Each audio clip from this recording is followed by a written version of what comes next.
They believed the words were sacred, but every time they spoke them, something answered back.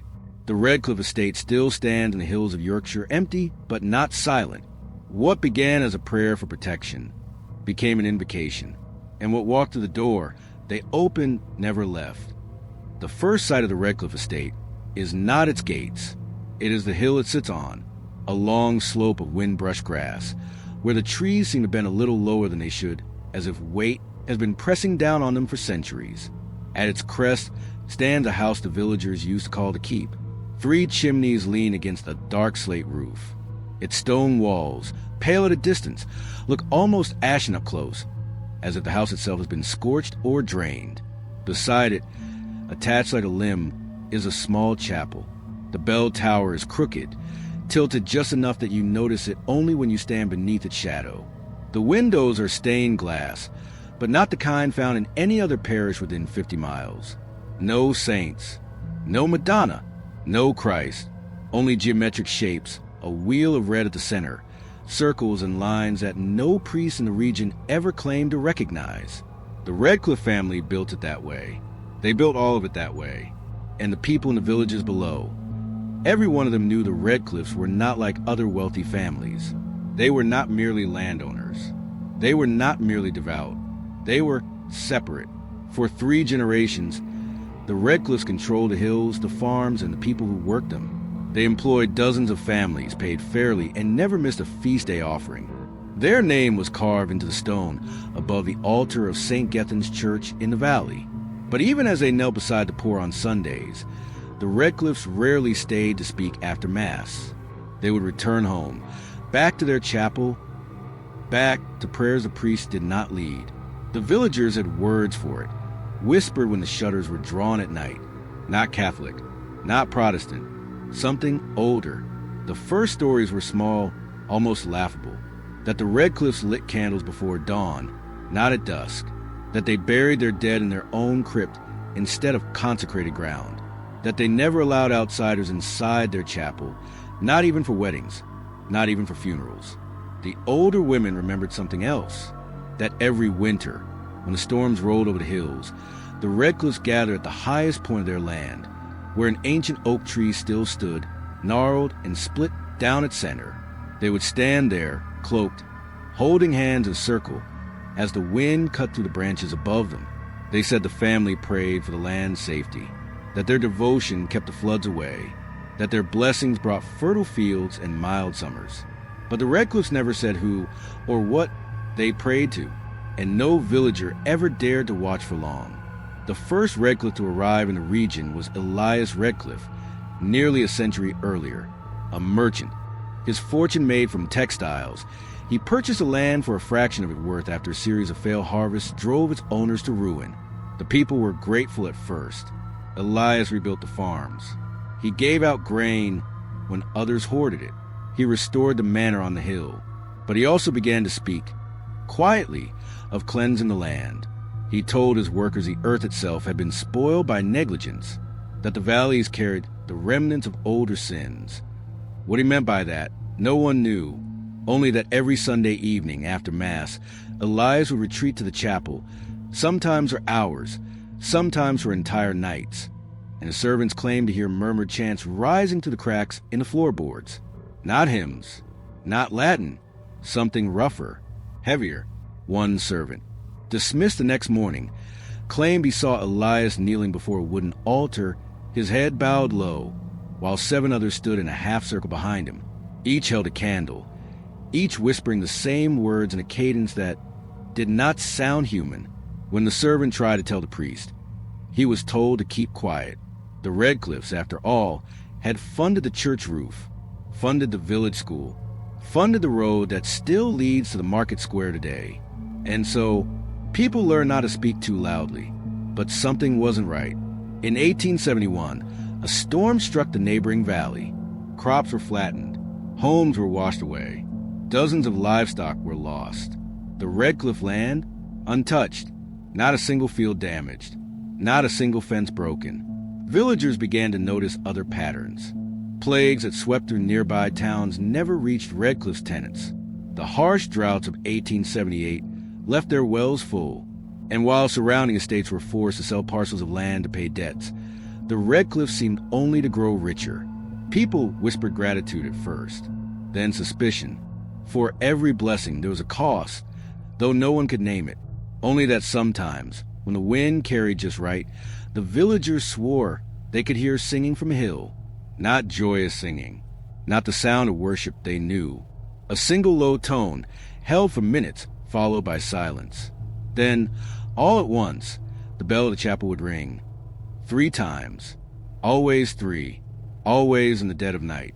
By the time Elias's son, Thomas Redcliff, inherited the estate, the family's reputation had shifted.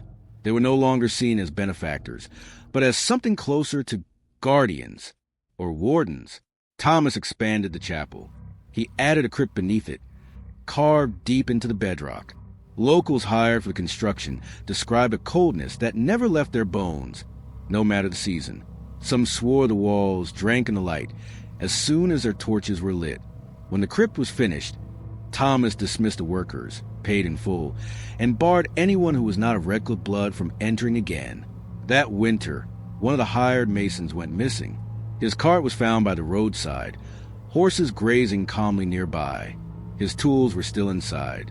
His wife told the magistrate that, in the weeks after the crypt was completed, he had been different, quiet, startled by small sounds, speaking of dreams he didn't want to dream. The case was closed without resolution. The whispers deepened. Some villagers began avoiding the hill entirely. Others started leaving small offerings at the base of the old oak, the same place the Redcliffs had once gathered. Coins, dried flowers, little carvings of animals, not out of devotion, out of fear. The family, for their part, never addressed the gossip. They continued hosting their feasts twice a year, inviting every tenant, smiling, laughing, praying openly at the village church. But when the sun dipped below the hills, they always returned home before the last light faded, always to the chapel, always to the crypt. It was Thomas's daughter, Elizabeth, who finally gave the villagers something solid to hold on to, or thought she did. In 1893, she began funding a series of orphanages across the region, claiming it was her calling to care for the abandoned and unwanted. Dozens of children were taken in, fed, clothed, and given schooling far better than the village could afford. But there was one condition. Every child was baptized, not by the parish priest, but by Thomas himself, inside the Redcliff Chapel. The baptisms were private. No witnesses. No records in the church ledger. When one of the orphans, a boy of 9, fell ill and was brought to the parish infirmary, he whispered to the attending nun that the water wasn't holy, that it was warm and tasted like metal. The boy died 2 days later. No autopsy was performed. The Redcliffs paid for the burial on their land. By the turn of the century, the estate was no longer just a house on a hill. It was a boundary, a place people passed with lowered voices, a place where travelers refused to camp within sight of the bell tower, a place where, even now, the grass grows a shade darker near the chapel steps. And still, the family claimed their prayers kept the land safe, that their devotion was the only thing holding the hills together, protecting the valley from ruin. Most villagers believed them, because every time the storms came or the plague spread, or the crops in neighboring parishes failed, Redcliff land remained untouched. But a few, just a few, began to ask the question no one wanted to hear aloud. Safe? For whom? And what did it cost? The last winter of the century brought the heaviest snowfall the valley had seen in decades. Roads closed. Farms froze. Dozens of villagers relied entirely on Redcliff grain stores to survive. And one night, as the snow fell silently over the hill, a farmhand swore he saw light flickering through the chapel windows. Not candlelight, not firelight, red, pulsing, like the slow beat of a heart. He told no one but his wife. She begged him not to speak of it again. But 2 weeks later, he disappeared. His boots were found on the steps of the chapel, the doors locked from the inside, and the bell tower rang 3 times that night. Always 3. Here's a full cinematic script for Chapter 2, expanded to 260 words in the tone and pacing you requested. The halls of the Redcliff Estate feel different at night. The air grows colder, as if the stone itself exhales when the last lamp is put out. Shadows cling to the corners of the ceilings, stretching longer than the furniture that cast them. And somewhere, faintly at first, there is singing. A single, clear voice. Eleanor Redcliff, the youngest daughter of Thomas Redcliff, barely 17. She begins each song at the same hour, just before midnight, when even the servants have retreated to their quarters. Her voice drifts down the stairwell, weaving through the dark corridors like a current of cold air. The melody is soft, unfamiliar. It rises and falls slowly, each note stretched longer than a hymn, as if time bends around her breath. At first, the household listens in quiet awe. Eleanor has always sung at the chapel services. She is known for her gentle tone, her precise pitch. Her father, Thomas, often boasted that her voice could soften the heart of God himself. But within weeks, something begins to change. The songs no longer sound like hymns. The words, if they are words, do not match Latin. They do not match English. Some nights, her voice dips so low it sounds like a hum, barely human at all. Other nights, it climbs high enough that the servants cover their ears, wincing as though the sound cuts sharper than a winter wind. And then, they hear more than one voice. At first, they assume another family member is singing with her, perhaps one of her elder brothers, perhaps her father. But when the maids glance up the stairwell toward her chamber, they see only a single shadow shifting behind the candlelight beneath her door. And yet, the harmony is unmistakable. Multiple tones, weaving around her lead, rising and falling as if a small choir stands in formation behind her. The first to speak of it aloud is Mary Redcliff, the cook's assistant, a woman who, by her own account, did not spook easy. One morning, pale and trembling, she tells the head butler what she heard while fetching water from the kitchen well. Eleanor's voice, drifting not just from her chamber, but from the walls themselves. She swears the harmonics seem to ripple through the stone, vibrating the handles of the cupboards, sending faint ripples across the water's surface. She refuses to draw another bucket. The butler dismisses her, chalking it up to nerves and exhaustion. But that same night, he hears it himself. Not the singing, at least, not directly. The harmonics, low, undulating, as though the very foundation of the estate has been tuned to some deep, foreign key. And that's when he hears it. A sharp knock, not from the front door, from inside the chapel. The butler does not open it. He does not check the bell tower. Instead, he locks every entrance and retreats to his quarters. By morning, his hair is noticeably grayer. Within a fortnight, 3 of the servants resign, each citing an atmosphere they can no longer endure. 2 leave without collecting their final wages. But Eleanor herself remains unchanged. At breakfast, she smiles softly, answering her parents' questions with calm, measured politeness. She takes tea by the windowsill, her hands folded neatly in her lap, her gaze fixed somewhere far beyond the frosted glass. She does not mention the songs. She does not acknowledge the harmonics. And no one asks her. It is Thomas Redcliff who summons the priest. Father Abram, a man in his late 40s, broad-shouldered and sharp-eyed, known for his firmness with superstition, known for refusing coin from wealthy families, insisting his judgment cannot be bought. He arrives on a Tuesday, just as the sun begins to sink behind the hills. The villagers watch him make the ascent up the winding road, his breath visible in the freezing air, his cassock stiffened by frost. That evening, he dines with the family in the great hall. Eleanor eats little, speaking only when spoken to. The conversation remains polite, but distant, like the flicker of the hearth fire against the long shadows on the walls. When the plates are cleared, Father Abram asks to hear Eleanor's hymn. Thomas nods once. The family rises from the table and, without a word, leads the priest to the chapel. The servants, lingering by the doorway, watches the great oak doors close, and they do not open again. Not that night, not the next morning, not ever. The first sign that something has gone wrong is the bell. It rings just before dawn, 3 times. The same cadence the villagers have whispered about for years. Each toll echoes across the frozen hills, rattling the panes of the servants' windows. The staff gather by the locked chapel doors, their breath clouding the frigid air, their voices low and strained. There is no sound inside, no singing, no movement. When Thomas emerges at last, hours later, his expression is unreadable. His hands are bare, though the temperature bites bitterly against the skin. He says only that Father Abram has been called elsewhere. No carriage is seen leaving the estate. No priest is ever spotted on the valley roads again. For weeks, rumors coil like smoke through the village below. Some claim Abram fled after discovering what he heard in that chapel. Others believe he lies beneath the crypt, sealed behind the same walls the Redcliffs forbade the masons to touch. Eleanor, meanwhile, continues her hymns. Every night, the melodies grow longer, the pauses between notes stretching until a household swears time itself slows in those moments. Servants begin waking with nosebleeds, their dreams thick with images they cannot recall, only the sensation of pressure, like being buried beneath the weight of soil, unable to scream. And still, Eleanor sings, always alone, always at midnight. The harmonics swell, softer now, almost imperceptible, until you are standing in the corridor outside her chamber.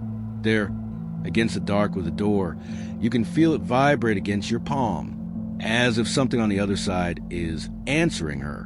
One night, Mary Kett, the cook's assistant who first heard it, decides she can no longer bear the sound. She packs her belongings. She does not tell the butler. She does not wake the other staff. She simply slips out, down the main stairwell, toward the side entrance where the snow lies undisturbed. She is 2 paces from the door when she stops. There is a sound, not the hymn, not the harmonics. Breathing, slow, deep, coming from the darkness of the corridor behind her. She does not turn. She steps outside, closing the door quietly behind her, and vanishes into the pre-dawn fog. She is never seen in the valley again.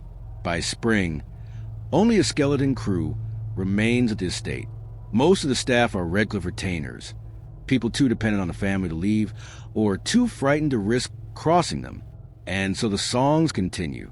The hills, once echoing with the sounds of cattle and wind, now seem to hold their breath each night, as if the earth itself is listening to Eleanor's voice.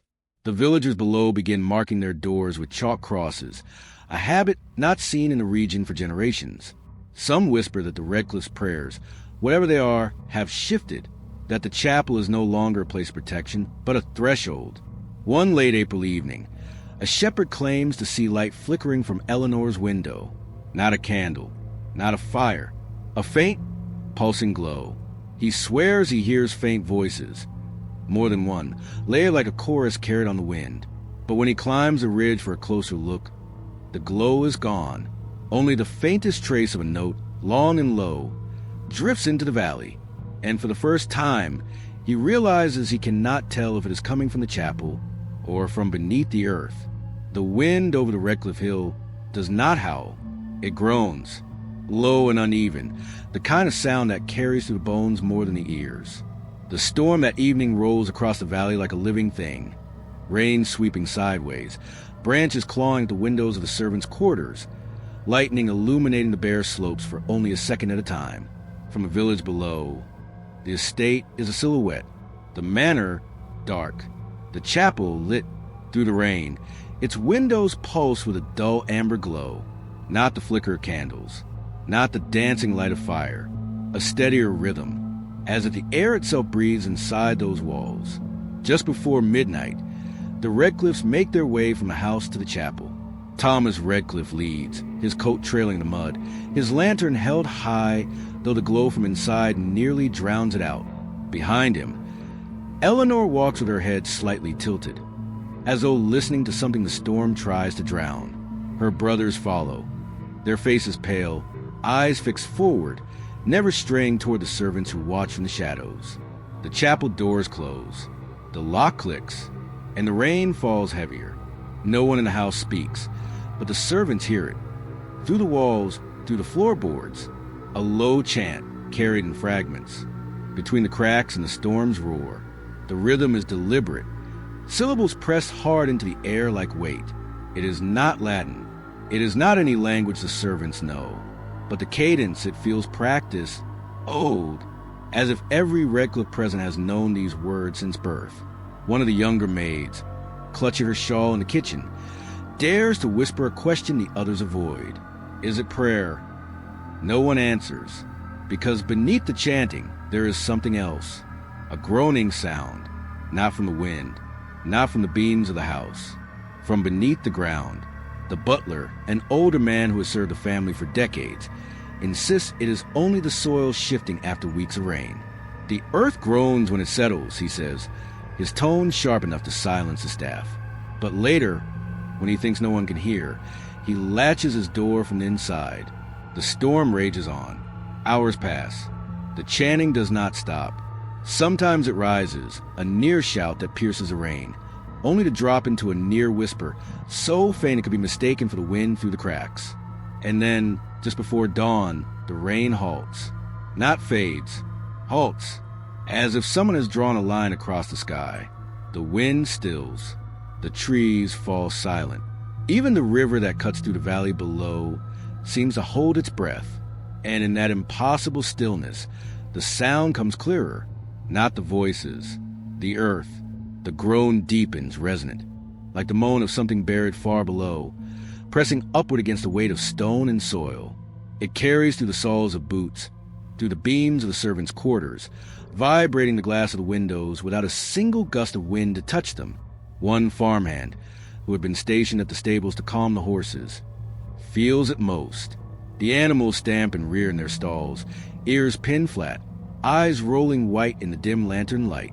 He grips the wooden gate, knuckles white, and that's when he hears it. A single, sharp crack, not from the sky, from beneath his feet. He stumbles back, eyes wide, his breath steaming in the still air. The sound fades, replaced by silence, so complete it feels unnatural. No thunder, no wind, only the faint murmur of the chant, now almost gentle, as though the voices inside the chapel are soothing something no one outside can see. When the sun finally breaks over the horizon, the Redcliffs emerge. Their faces are pale, their clothes clean despite the mud and storm. Eleanor does not meet anyone's eyes as she walks back to the manor. Her lips move faintly, but no sound escapes, as though the song continues only for her. The servants step outside after the family disappears indoors. They expect to find a yard drenched, puddle from the night's rain, but the ground is dry, not merely dry, coated. A thin layer of gray ash covers the estate grounds. It clings to the grass, the cobblestones, the stables. When touched, it smears into the skin like soot, though no fire is burned and no smoke lingers in the air. The butler instructs them to sweep it away before the villagers climb the hill. No one asks where it came from, but as they work, one maid notices something else. The ash is not uniform. Beneath the layer, pressed into the soil, are shallow impressions, not quite footprints, not quite natural. Long grooves, arranged in curves, each one no wider than a finger, but stretching in arcs too precise to be accidental. She calls another servant over. They stand together, staring at the marks, their breath shallow, their broom still. The grooves form no symbol they can recognize, but the curves converge, all pointing toward the chapel. By mid-morning, the ash is gone. The marks are filled and smoothed over at the butler's command. The estate appears untouched, as though the storm left no trace at all. But those who work the grounds that morning speak in hushed tones for weeks after. They describe a heaviness in the air, as though the sky itself leaned closer to the hill. One swears that, while sweeping, he heard a faint sound rising from beneath the soil. Not the groan, a hum, low, rhythmic, almost too soft to detect unless you stood completely still. He did not tell the others at the time, because even as the morning sun burned the frost from the fields, the hum did not fade. It grew louder, until he stepped away from the chapel door. Only then did it stop. That evening, the Redcliffs dined in silence. No mention of the storm, no word of the ash. But after the last servant clears the plates, they return to the chapel once more. The doors close, the lock clicks, and in the distance, over the darkening valley, the bell rings. Once, then twice, then 3 times. Always 3. The morning fog sits heavy on the hill. It clings to the chapel walls, seeping into the cracks of the weathered stone, dulling even the faint chime of the bell above. The manor windows remain shuttered. No smoke rises from the kitchen flue. Only the chapel door is open, just a sliver. The first to notice is the groundskeeper, an older man, rough hands, accustomed to the estate's strangeness, but unwilling to linger near the chapel before sunrise. His routine brings him past the steps as the fog curls low along the path, and he sees the door, open wider now, pushed by the wind. Inside, the light is dim. The candles along the side walls burn low, their flames trembling, shadows stretching unnaturally high along the vaulted ceiling. He calls for the butler. Together, they step inside. The air smells faintly of iron. Not fresh blood, something older, metallic, settling in the back of the throat. At first, the chapel appears empty. The pews are orderly. The altar candles still flicker faintly against the gray dawn spilling through the stained glass. Then they see him, Thomas Redcliff, the eldest son, barely 30, kneeling, his back to the aisle, hands pressed flat to the cold stone floor, as though bracing himself. His head tilted just enough that his profile catches the light. His eyes are open, wide, fixed on something beyond the altar that no one else can see. But something wasn't right. His mouth, packed full of coarse black grains. The groundskeeper leans closer, hesitant, noting how the substance clings to his teeth, his lips, the corners of his cheeks. Not sand, not soot. It smells faintly bitter, like seawater left too long in a wooden cask. Black salt. The butler crouches, his hand trembling as he checks for breath. There is none. Thomas's chest does not rise. His skin, though not yet stiff, is cold. The candles gutter as a draft cuts through the chapel, though no door or window moves. And that's when he hears it. A faint, rhythmic clicking. Not from Thomas. From the altar itself. Somewhere beneath the wood, beneath the stone floor, like nails lightly tapping in sequence. The sound fades as quickly as it came, leaving only the shallow hiss of the candles. The family arrives moments later. Thomas Redcliff Sr., his coat still fastened though the room is warm. Eleanor, her expression unreadable, her gaze fixed not on her brother but the space above the altar. The mother does not cry. No one asks what happened.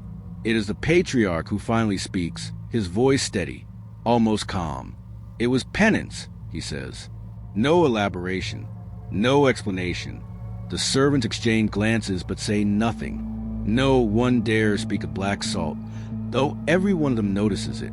The way it clings not only to Thomas's lips, but trails faintly down his chin, as though he had been fed mouthful after mouthful until his body could take no more.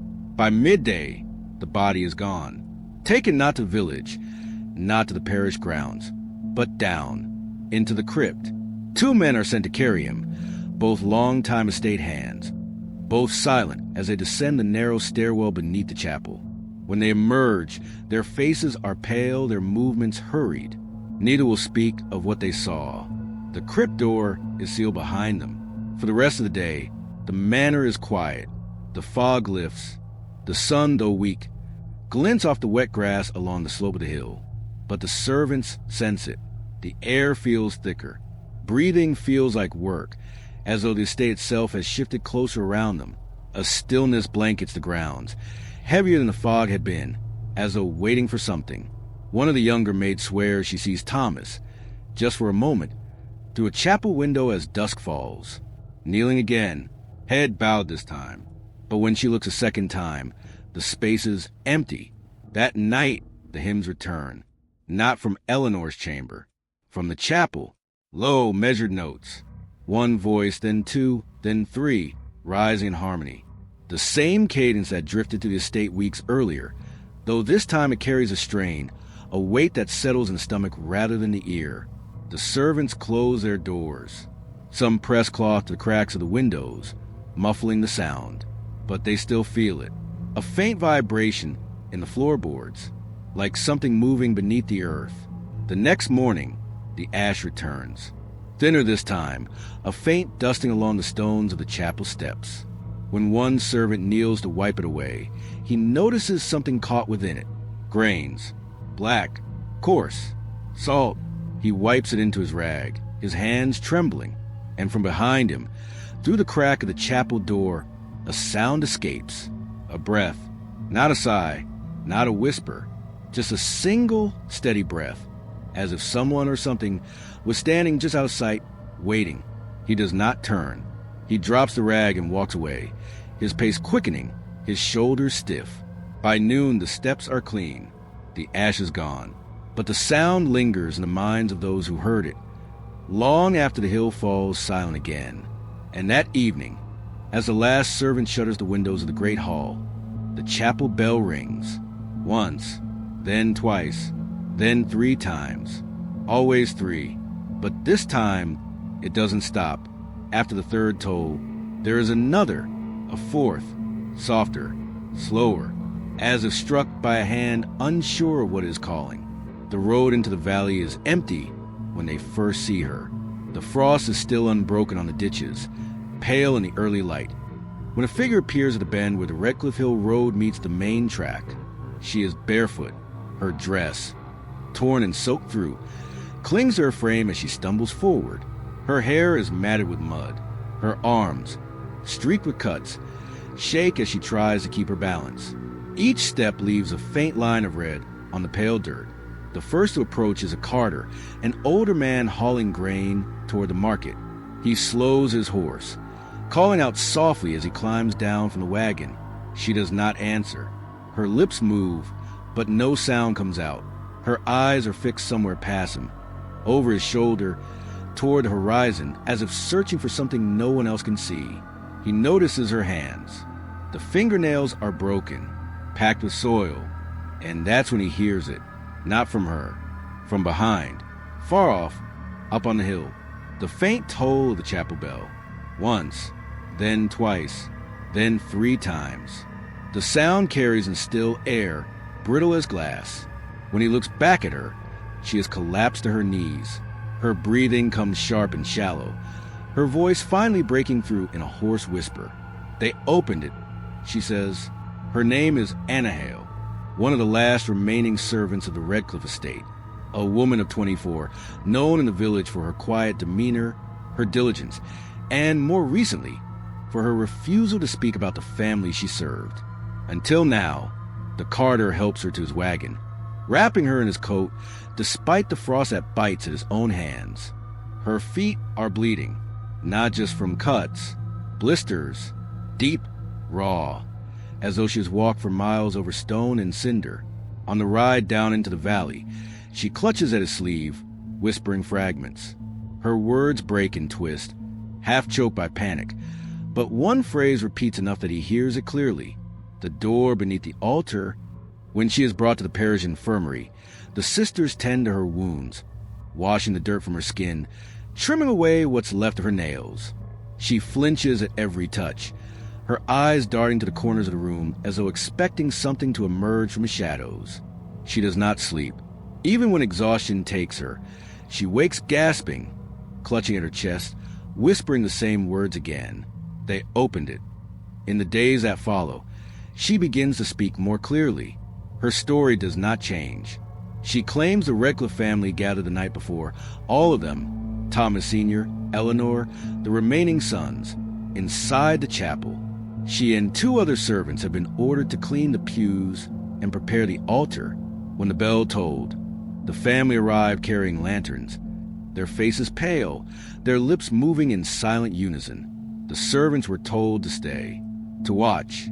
She remembers the sound first, the groan, not from the wind, not from the timbers of the chapel, from below.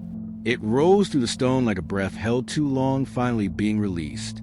The floor beneath their feet trembled, not from any quake, but from something deliberate, something moving. The altar was shifted aside, not by brute force, by a mechanism, ancient, concealed beneath the carved wood. As it slid back, the smell struck her first, damp, mineral, and faintly metallic, like water seeping through old iron. Beneath, a stairwell, cut directly into the stone. It descended at a sharp angle, swallowed quickly by the dark. She swears she heard voices rising from below, faint and melodic, not a chant, not words she knew, just tones, rising and falling, layered over one another until the sounds seemed to settle into her bones. The Redcliffs descended first, one by one, lanterns in hand, their faces calm, their movements practiced, as though they had done this many times before. Anna and the two other servants stood frozen at the top, told to wait. Minutes passed, then more. The tone from below grew louder, clearer. They weren't echoes. They were responses, as if something down there was singing back. And that's when she heard it. The first scream, distant, muffled by the stone, but unmistakable. Not terror, pain. One of the servants bolted, sprinting for the door, but it was already barred from the outside. The second collapsed to her knees, clutching her ears, rocking back and forth as the tones deepened, vibrating through the floorboards. Anna doesn't remember how long she stood there, only that the lanterns below began to dim, one by one, until only a faint glow remained. And then silence, not the kind of silence that follows when sound fades. A heavy stillness, like the air itself had been drawn down into the earth. Moments later, the voices returned. Not screams, not tones, words this time, clearer, though she could not understand them. A layered chorus, speaking in unison. She remembers a coldness then, not from the air, from inside her chest, like something pressing, urging her forward, closer to the open stairwell. She turned. The other two servants were gone. She does not remember hearing them leave. The next thing she recalls is the ground beneath her feet. The shift as though the earth exhaled again, in a single sentence, clear and low, cutting through the chorus. Give yourselves wholly and you'll be saved. She ran. She does not know how she escaped the chapel. She remembers only the taste of ash in her mouth, the sting of cold air against her bare feet, the sound of bell tolling once, twice, 3 times behind her as she stumbled down the hill. Her story spreads through the valley by the end of the week, but the magistrate calls it hysteria. The priest calls it blasphemy, and the Redcliffs remain silent. When investigators finally climb the hill to question the family, the chapel is pristine. The altar is fixed in place. The stone floor shows no sign of disturbance. The family states calmly that Anna Hale succumbed to stress, and that her service was terminated with care. No charges are filed, but in the village, the carter who first found her swears he hears something new now when the wind cuts just right over the hill. Not the bell, not the hymn, a whisper, faint but sharp, repeating one phrase again and again. Too soft to make out the words, but always coming from the earth, not the chapel, not the manor. Beneath, the hill is quiet when the invitations arrive, each one hand-delivered.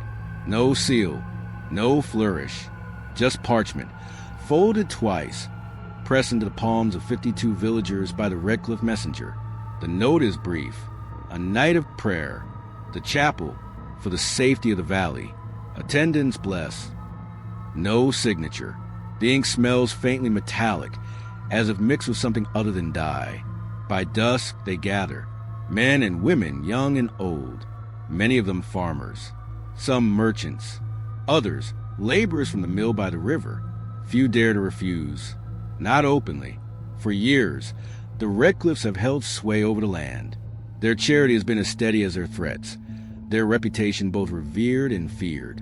The path up the hill is lit by lanterns staked into the ground, their glow weak and yellow through the creeping fog. The air feels heavier the closer they draw to the chapel, a stillness settling over the group like a wet cloth over a flame. At the top, the chapel doors are open. Candles line the entryway, dozens of them. The smell is strange, not wax alone. Something bitter beneath it, like brine. Inside, the chapel glows, not warmly. The light is steady, flat, with none of the flicker expected from so many flames. The Redcliffs stand near the altar, all of them. Thomas Sr., stoic as stone. Eleanor, her hands folded neatly, her gaze lowered, though her lips move faintly, as if reciting something unheard. The 2 remaining sons stand like sentinels, their expression slack, eyes half-lidded as though in deep prayer. The villagers step inside. One by one, the doors close behind them with a muted thud. From the outside, the sound barely carries. A faint hum leaks through the walls, not chant, not song, just a sustained note that seems to throb in the still air. The Redcliff messenger, the last to leave the hill, lingers by the gates. He waits, staring back toward the chapel as if counting, and that's when he hears it, not from the building, from below, a low, resonant groan. It shivers up through the soil, through the iron of the gates, through the bones in his hands as they grip the bars. He turns his head slowly toward the slope of the hill. Nothing moves. The fog clings tight to the ground, still as pond water. The sound fades, leaving only the faint hum from within the chapel. He does not stay long. By midnight, the fog has swallowed the hill entirely. The lanterns lining the path sputter and die one by one, their flames snuffed by no wind, no rain, just silence. The next morning, the hilltop is still. No tracks, no movement. The chapel stands quiet beneath a pale, washed-out sky. But something wasn't right. The doors, sealed. Thick lines of crimson wax streak across the edges, hardened in long rivulets, as though poured while the wood was still warm.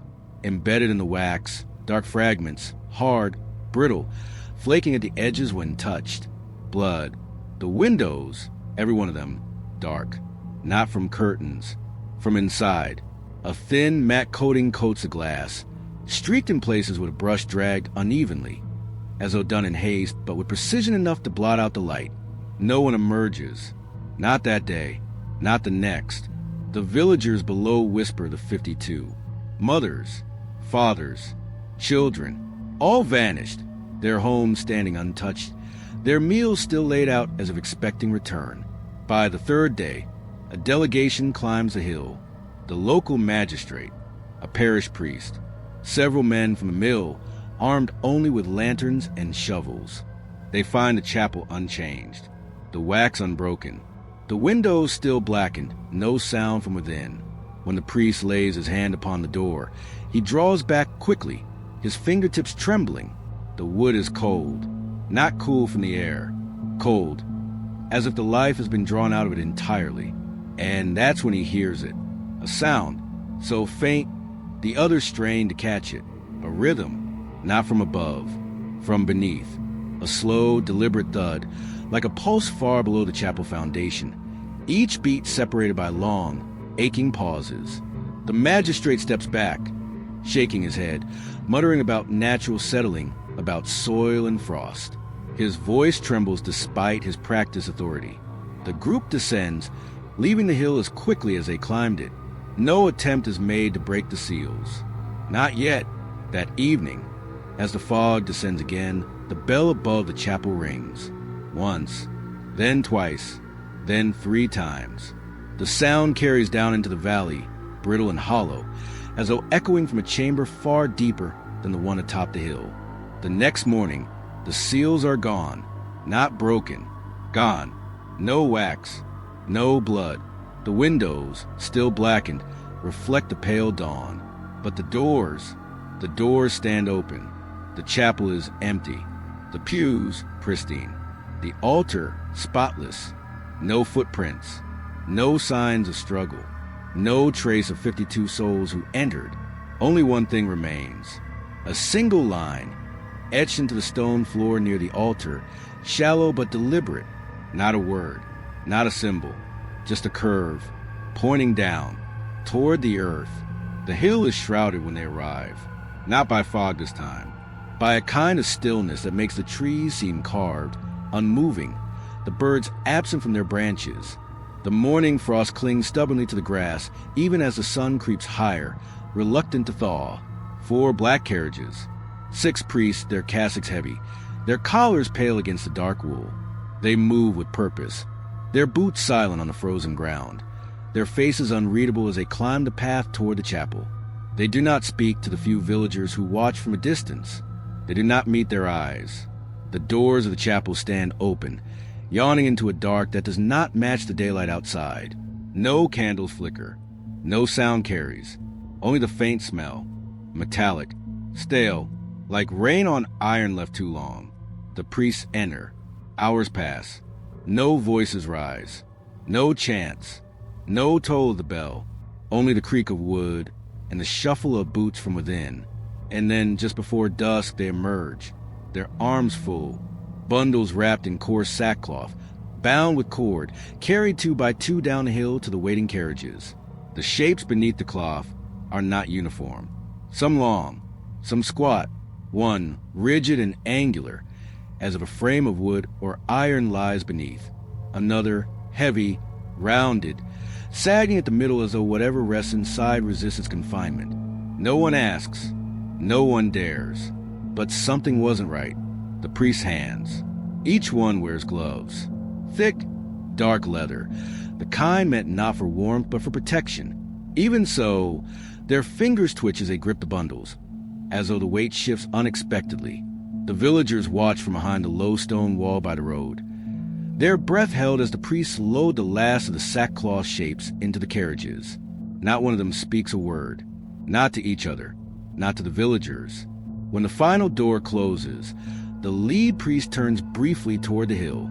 His gaze lingers on the chapel, on the bell that sways faintly in a wind that no one feels. And that's when he hears it. A sound, so faint, it could be mistaken for settling of timbers. A low, uneven tapping from beneath the chapel floor. 3 beats. Pause. 3 more. The priest's eyes narrow. He mutters something under his breath. Latin, too soft to catch, and steps into the carriage without looking back. The convoy departs without fanfare, wheels crunching over the frost-hardened dirt, the sound swallowed quickly by the still air. By nightfall, the hill is empty again, but the chapel doors are no longer open. Sometime after the carriages vanish into the valley, the doors close on their own, a hollow thud echoing down the slope. When the villagers return the next morning, the chapel stands sealed, not with wax, not with blood, with a mark, a single line of chalk drawn across both doors at shoulder height, faint but deliberate. The line curves slightly downward, its center marked with a small notch, a warning, or a boundary. No villager crosses it. The following week, rumors spread. Quiet at first, whispered in the tavern after dark. Carried on the lips of those who know someone who swears they overheard it. A letter from Rome. An order bearing no crest, no signature. Only a single phrase, repeated in careful script across the page. Non tanher turam. Do not touch the land. The magistrate denies it. The parish remains silent. But one farmhand, who works the lower slopes, claims he saw the priest again 2 nights later. Not on the hill, at the river. Their lanterns hooded their bundles, those same shapes wrapped in sackcloth, lowered into the black water, weighted with stone before slipping beneath the current. He swears he watched in silence as they lingered by the bank, murmuring in unison, their voices carrying low and even through the reeds, until one of them turned sharply, as if sensing he was there. The farmhand fled before the figure could call out. When he returned the next morning, there was nothing, no sign of footprints, no marks along the bank, only a faint residue clinging to the reeds, dark and brittle to the touch. Salt, black, coarse. By the end of the month, the diocese issues a single statement, not a sermon, not a letter to the public, just a notice posted at the parish gate.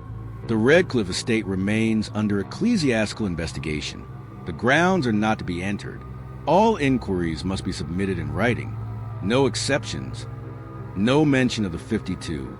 No mention of the bundles. No mention of the priests. And when the parishioners gather on Sunday, they notice something else. The bishop does not speak of the hill. Not once. Not during the homily. Not in the prayers. Not even when the wind shifts and, faintly, the bell can be heard ringing. Once. Twice. 3 times. Always 3. But on that morning, as the congregation files out, a boy no older than 10 tugs at his mother's sleeve. He asks her why. Beneath the bell, he heard another sound. A whisper, faint, coming from the earth. Repeating one word again and again. She shushes him quickly, hurrying him down the church steps, her face pale as she glances toward the hill. Neither of them looks back. But as they walk, the wind stills. The trees fall silent, and from somewhere beyond the valley, a new sound rises. Not the bell, not the whisper. A hum, low, steady, growing louder, until it feels like the ground beneath them breathes. The path to the manor is overgrown. Weeds spill over the edges of the stone steps. The once trimmed hedges sag, their branches brittle and dark. The gates, tall and iron, hang open just enough for a man to slip through sideways, the hinges shrieking when touched. The estate looks the same from a distance. The steep rooflines, the tall windows, the familiar slope of the hill rising above the fields below. But something wasn't right. The chimneys, not a wisp of smoke. No light in the upper floors. Even at dusk, when servants would normally draw the curtains against the fading sun. The first to notice are the mill workers. They pass the lower road every morning, glancing up toward the hill as the fog rolls along the valley. One day, they see no movement at the stables. The next, no figures on the grounds. By the third, the windows of the great hall remain open all through the night, the curtain stirring faintly as if from some unseen breath. Word spreads. A group of 5 men, all locals, climb the hill at first light. They approach the manor cautiously, their boots crunching through the frost, each man clutching a lantern though the sun has already risen. The main doors are ajar.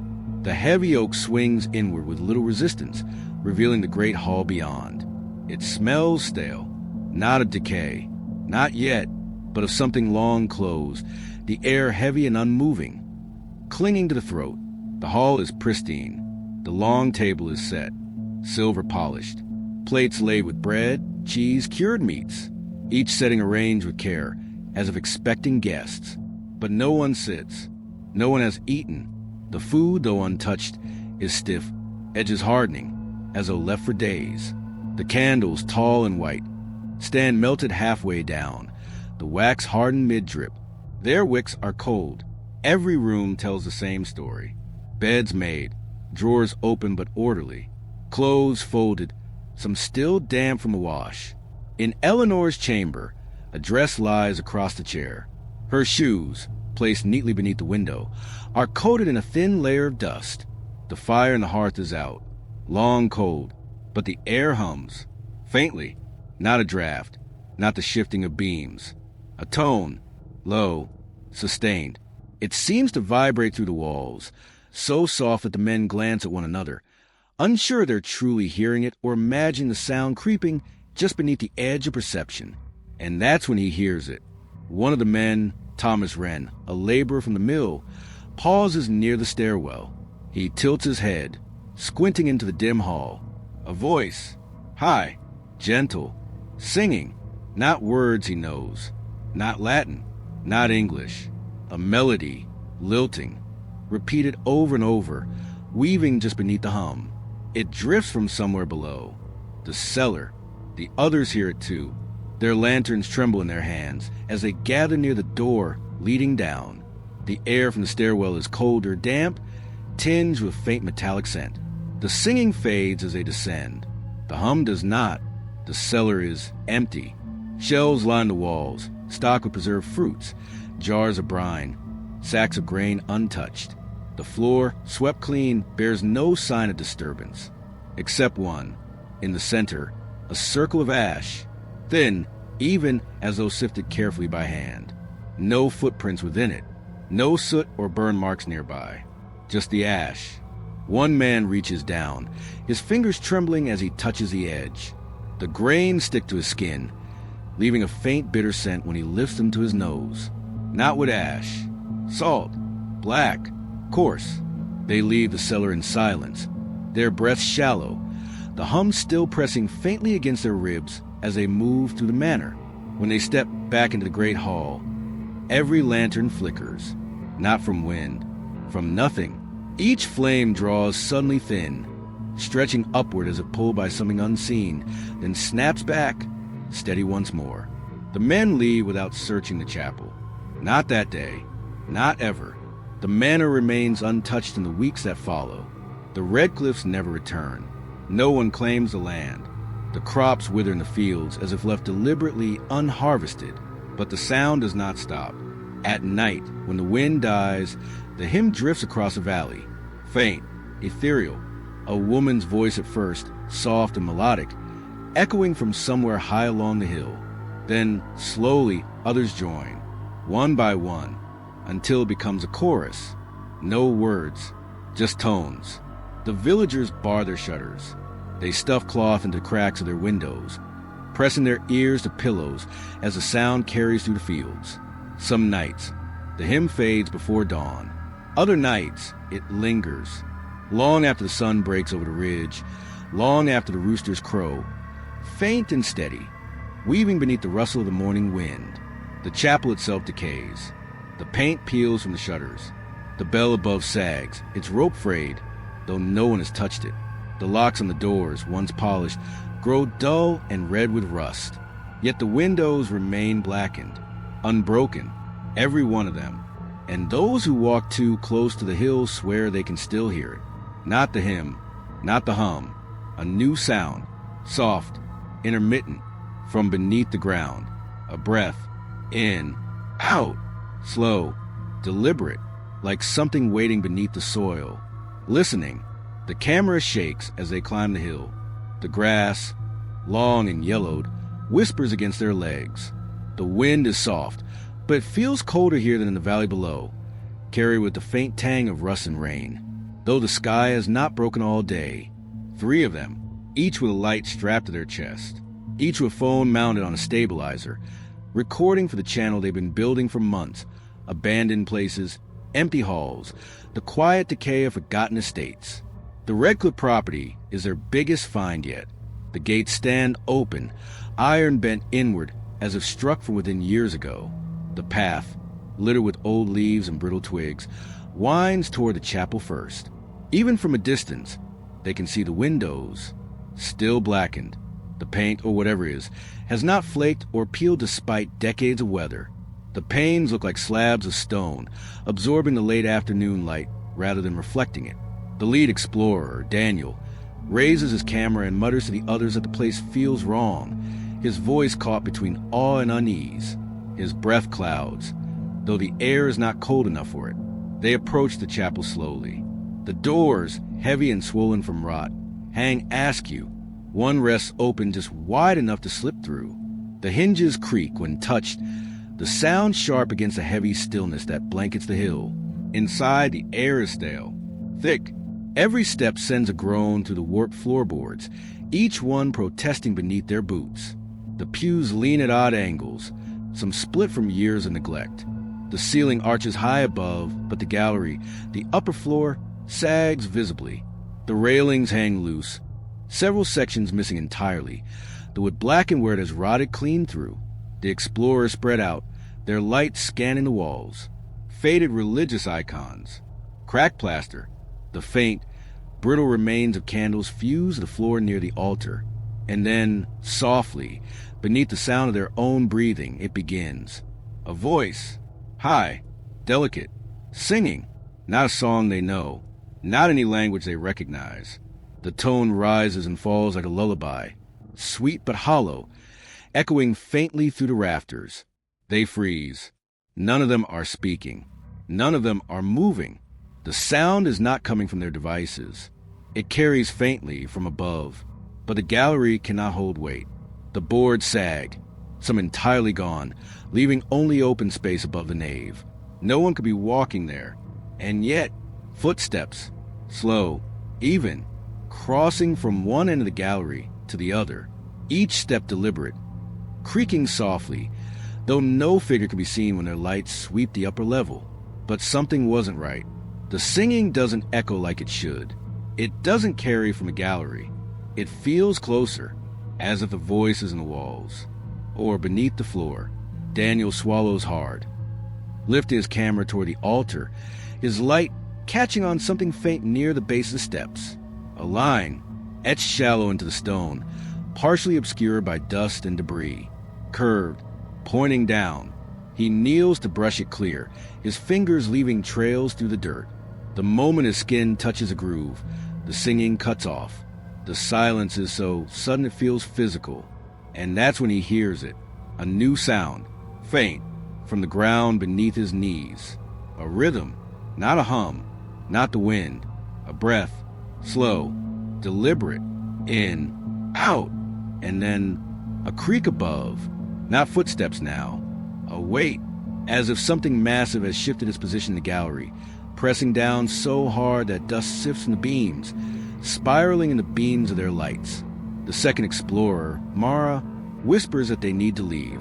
Her voice trembles, low and quick, almost lost in the heavy stillness that now presses in from every wall. The third, Leo, doesn't respond. He's standing near the center aisle, his head tilted back, staring at the gallery above. His light trembles in his hand, casting thin arcs of illumination up into the shadows where no figure waits. Then his knees buckle. He drops hard onto the floorboards, his palms slapping against the wood, his breath stuttering as he lowers his face toward the ground. His voice is barely audible. It's underneath us. The others rush to him, their lights jittering, beams skittering across cracked plaster and warped wood. The air feels heavier now, as though something vast and unseen has filled the space around them, pressing the walls inward, pressing the breath from their lungs. The boards beneath Leo's hands tremble, not from his weight, from below, a subtle, rolling vibration, like something shifting far beneath the foundation, deep in the earth. Then another sound joins it, a low, droning note, not the hymn, not a breath, a hum, growing louder, rising up to the floor, seeping into the walls, until the entire chapel feels as if it is resonating with the tone. Daniel grabs Leo beneath the arms, hauling him toward the door as Mara stumbles backward, her light catching on something near the gallery rail. A figure, not moving, not walking, standing, just beyond the reach of the beam. The outline faint, almost human, but still, unmoving. The hum deepens. The air feels like it's vibrating against their teeth, against their bones. The floorboards creak, not from their steps, but from the pressure, as though the chapel itself is breathing in time with the sound. They drag Leo through the doors, out into the cold air, the sound following them until a moment they cross the threshold. Then silence. No hum, no voice, only the wind across the hill, faint and sharp. Daniel turns back. The doors, though they had hung loose before, now stand fully closed, the wood groaning as if pulled by an unseen hand. A single sound echoes from within. 3 soft knocks, evenly spaced, from beneath the floor. The chapel sits in silence when they arrive. The morning light falls flat against its blackened windows. The doors, warped and swollen from years of weather, lean slightly inward, as though something presses against them from within. The grass surrounding the foundation lies flattened, though no wind stirs across the hill. 3 marked cars idle along the road. 2 officers stand near the gates, their radios muted, their eyes drawn to the sagging bell tower above. The third, a younger deputy, lingers by the fence line, glancing repeatedly toward the field, as if something beyond the chapel holds his attention. The call came at dawn. No missing persons report filed. No official complaint. Just a farmer. He'd seen a light on the hill the night before. Bright, brief, then gone. When he walked the road this morning, he noticed the chapel doors ajar. A phone just beyond the threshold, its screen still glowing. Inside, the air is heavy, cold, though the sun has already risen. The pews, once scattered from decay, seem straighter now, as if pulled gently back into order. The candles near the altar, long melted to stubs, stand upright, their wicks burnt down but warm to the touch, though no flames flicker.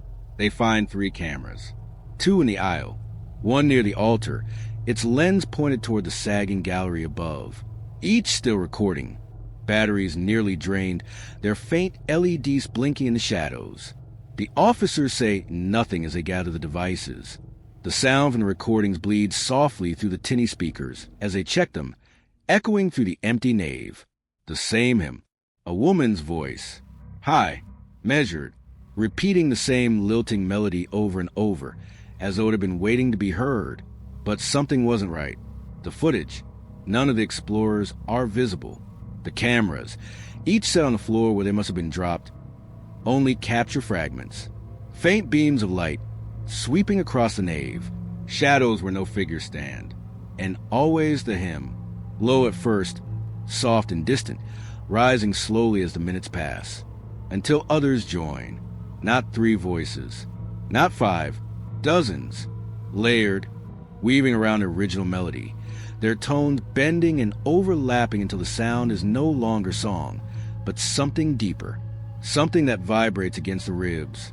And that's when they hear it, a new sound, threading through the chorus, deep, grinding, stone against stone, slow at first, then louder, pulsing in time with the voices, as if something immense is shifting far below the chapel.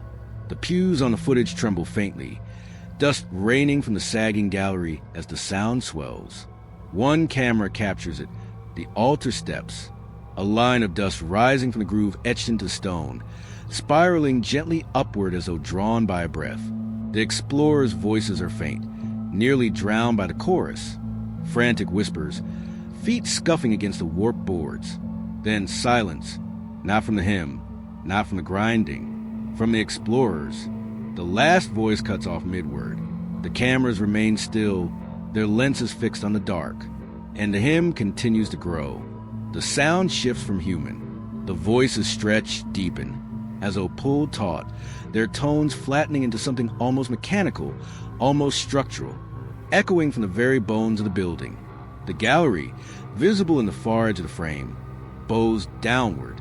The floor beneath the altar bulges upward, just slightly, and the deep, grinding sound becomes a rhythm. Not stone, not wood, something older, something vast.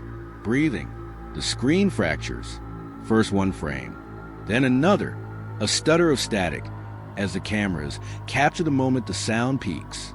The chorus twists, no longer melody, but a single drawn-out note, so low it rattles the microphone until the feed begins to distort. The footage cuts to black. For 5 full seconds, nothing. No hum, no voice, only the faint hiss of static. Then, softly, the hymn begins again. Single voice, high, delicate, exactly where it had started, looping, endlessly. The officers stand in the nave, their radios silent, their breaths shallow as the playback ends. None of them speak. None of them check the gallery. None of them look toward the altar, where the dust still spirals faintly upward in the morning light.